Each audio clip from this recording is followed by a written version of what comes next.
हरियाणा और पंजाब के किसान गेहूं की खेती में 1 एकड़ में जितना ज्यादा प्रोडक्शन ले लेते हैं, भारत के अन्य क्षेत्रों के रहने वाले किसान गेहूं की खेती में उतना प्रोडक्शन अपनी पूरी जिंदगी में नहीं ले सकते हैं। तो अब आप लोग ये सोच रहे होंगे कि हरियाणा और पंजाब के किसान क्या ऐसा करते हैं या क्या ऐसी चीजें होती हैं जिसकी वजह से वह ज्यादा प्रोडक्शन ले पाते हैं। तो हम आप लोगों को बताते चले कि इसके 3 कारण हैं और तीनों कारणों को आज हम यहाँ पर आप लोगों को बताएंगे। और ये जानने के बाद आप लोग वास्तव में समझ जाएंगे कि पंजाब में गेहूं का उत्पादन प्रति एकड़ ज्यादा क्यों होता है और आप लोग किस तरीके से अपने क्षेत्रों में रहते हुए प्रोडक्शन पे फोकस करके थोड़ा बढ़ा सकते हैं। आगे बढ़ने से पहले हम आप लोगों को एक चीज बताते चले कि अभी हाल ही में हम एक वीडियो लेकर के आए थे जिसमें हम आप लोगों को बताए थे कि आप लोगों को जो गेहूं की खेती है इसको छोड़ देनी चाहिए। अब वह वीडियो लाने का हमारा उद्देश्य ये था कि जो गेहूं की खेती होती है, हालांकि इसमें रिस्क कम होता है लेकिन जो आपकी प्रॉफिट होती है यह फिक्स रहती है, आप उससे ज्यादा प्रॉफिट नहीं निकाल सकते हैं। तो अगर आप लोग गेहूं की जगह पर अन्य सब्जियों या बागवानी की खेती करते हैं तो आप लोगों के पास रिस्क बढ़ती है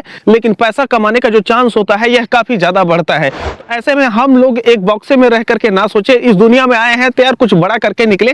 तो इस उद्देश्य से हम उस वीडियो को लेकर के आए थे जिसमें हम ये बताए थे कि गेहूं की खेती का जो अधिकतम उत्पादन है, क्योंकि वहां पर हम कैलकुलेट कर रहे थे, अगर हम कम उत्पादन बताते तो आप लोग बताते कि नहीं जो आप बता रहे हैं यह गलत है, इससे ज्यादा उत्पादन होता है, ज्यादा प्रॉफिट होती है। इसी वजह से हम ज्यादा उसमें उत्पादन बताए हुए थे जिसकी वजह से आप लोग ये ना कहें। तो भारत के अन्य क्षेत्रों के रहने वाले किसान बता रहे थे कि भैया हम महाराष्ट्र से हैं, हमारे यहाँ गेहूं का उत्पादन इतना होता है। पंजाब के किसान दूसरा कुछ बता रहे थे, पूर्वी उत्तर प्रदेश के किसान कुछ दूसरा बता रहे थे।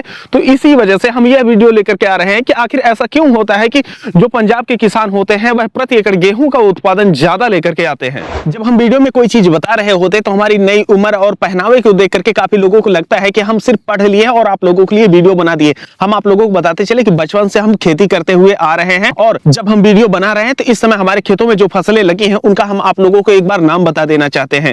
जो सामान्य फसलें हैं जैसे चना है, मटर है, गेहूं है, ये तो लगी ही लगी हैं। इसके अलावा जो हमारी सब्जियों वाली फसलें हैं जिसमें धनिया, मूली, पालक, मेथी, सोया, टमाटर, परवल, एप्पल बेर, केला, नींबू, बैगन, फूल गोभी, पत्ता गोभी, ब्रोकली इत्यादि फसलें हमारे खेतों में खुद लगी हुई हैं। और अभी हम जो टोटल खेती कर रहे हैं यह 15 एकड़ में कर रहे हैं। इसके साथ साथ भारत के अलग अलग क्षेत्रों में रहने वाले किसानों के साथ मिलकर के खेती कर रहे हैं और उनको अच्छी प्रॉफिट भी दिला रहे हैं। तो ऐसा नहीं है कि जब हम वीडियो में काम करेंगे तो भी आप लोग मानेंगे हमें किसान है, नहीं ऐसा नहीं है। हम खुद खेती कर रहे हैं, चाहे जब आप लोग आकर के हमारे खेतों को देख सकते हैं कि हम क्या क्या फसलें उगा रहे हैं। चलिए हम आप लोगों को सबसे पहला कारण बताते हैं कि पंजाब में गेहूं का उत्पादन ज्यादा क्यों होता है। जैसा कि आप लोगों को पता है कि फसलों का जो उत्पादन होता है मिट्टियों पे काफी ज्यादा निर्भर करता है। ऐसे में जो पंजाब की मिट्टी है यह काफी ज्यादा उपजाऊ है। जैसा कि पंजाब के नाम से आप लोगों को पता चल जाता है, पंज मतलब होता है 5 और आप मतलब होता है पानी। जो 5 नदियों का पानी वहां पर बह रहा होता है इसकी वजह से वहां पर नाम पड़ गया है पंजाब। और पंजाब में 5 नदियां पाई जाती हैं जिसमें आपकी है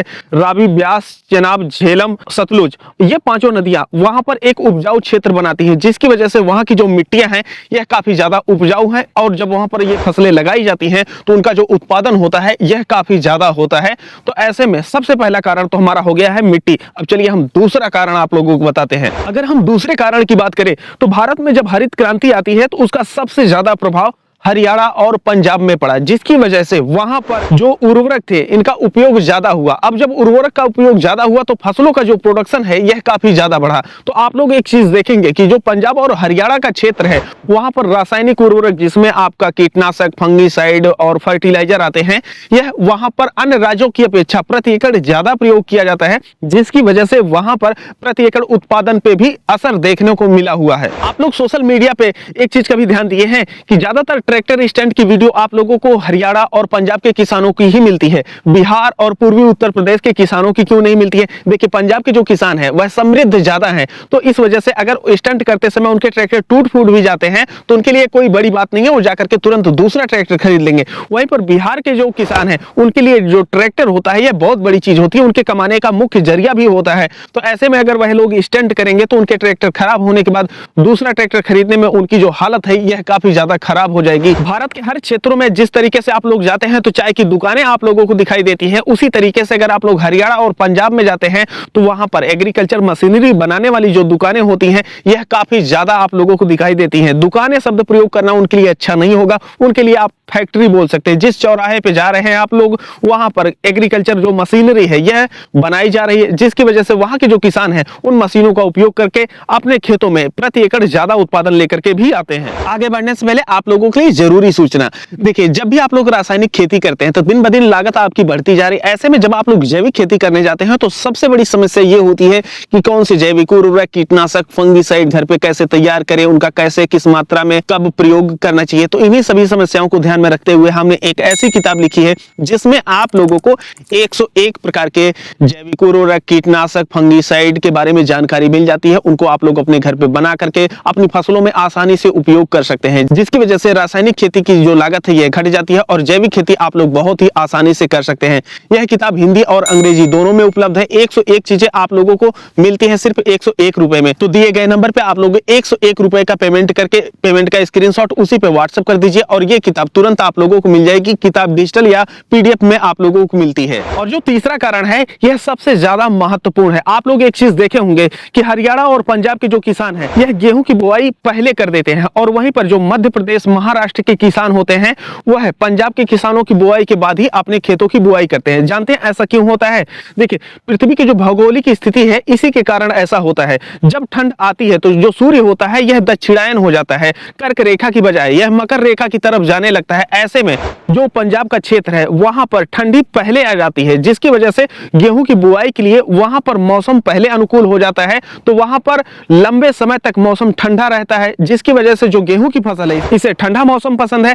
ऐसे में वहां पर लंबे समय तक अनुकूल स्थिति होने के कारण गेहूं के पौधे को बढ़वार लेने के लिए पर्याप्त समय मिलता है। तो औसतन वहां पर जो उत्पादन प्रति एकड़ होता है यह ज्यादा देखने को मिलता है। और वहीं पर जो मध्य प्रदेश का एरिया है तो वहां पर अगर हम उत्पादन की बात करें तो क्योंकि पंजाब की अपेक्षा मध्य प्रदेश में ठंड काफी ज्यादा कम पड़ती है, तो वहां पर जो गेहूं का प्रति एकड़ उत्पादन होता है यह काफी ज्यादा कम देखने को मिलता है। और वहां की जो फसलें भी होती हैं, आप लोग देखे होंगे कि जो गेहूं की मध्य प्रदेश की वैरायटी होती है वह पंजाब की वैरायटी की अपेक्षा कम दिनों वाली होती है, जिसकी वजह से भी प्रोडक्शन आप लोगों को कम देखने को मिलता है। और कारण भी होता है कि अगर वहां पर ज्यादा अवधि वाली आप लोग गेहूं की किस्में लगाएंगे तो आप लोगों को और भी ज्यादा कम प्रोडक्शन देखने को मिलेगा।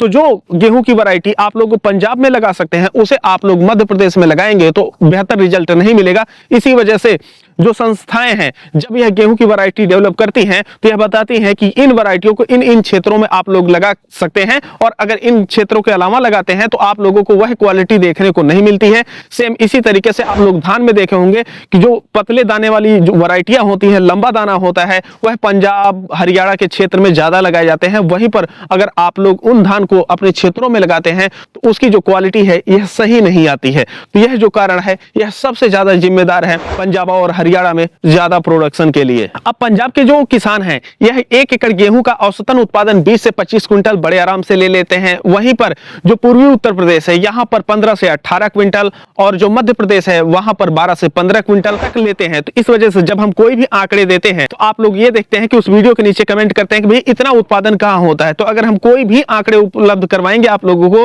तो वह हमेशा गलत लगेगा, सिर्फ कुछ एक किसानों को छोड़ करके। तो इस वजह से जो आंकड़े उपलब्ध करवाए जाते हैं ये भारत के सभी किसानों के लिए उपयुक्त नहीं हो सकते हैं। तो इस वजह से कमेंट में अलग अलग प्रतिक्रियाएं आप लोगों को देखने को मिलती हैं। हमें उम्मीद है कि यह जानकारी आप लोगों को काफी ज्यादा पसंद आई होगी। अगर आप लोग बोलते हैं कि हम सिर्फ पढ़े हैं तो हम आप लोगों को बता दें कि हम पढ़े भी हैं और हम कढ़े भी हैं। हमारे पास 15 एकड़ मौके पे खेती है जिसमें हम सभी प्रकार की खेती करते हैं और चाहे जब आप लोग आकर के हमारे खेतों में देख सकते हैं। ऐसा नहीं है कि सिर्फ हम पढ़ लिए और आप लोगों को वीडियो के माध्यम से बता दिए। तो हम इस वीडियो को यहीं पर समाप्त करते हैं। मिलते हैं आप लोगों से एक नए वीडियो में, तब तक के लिए चलते हैं। जय जवान जय किसान।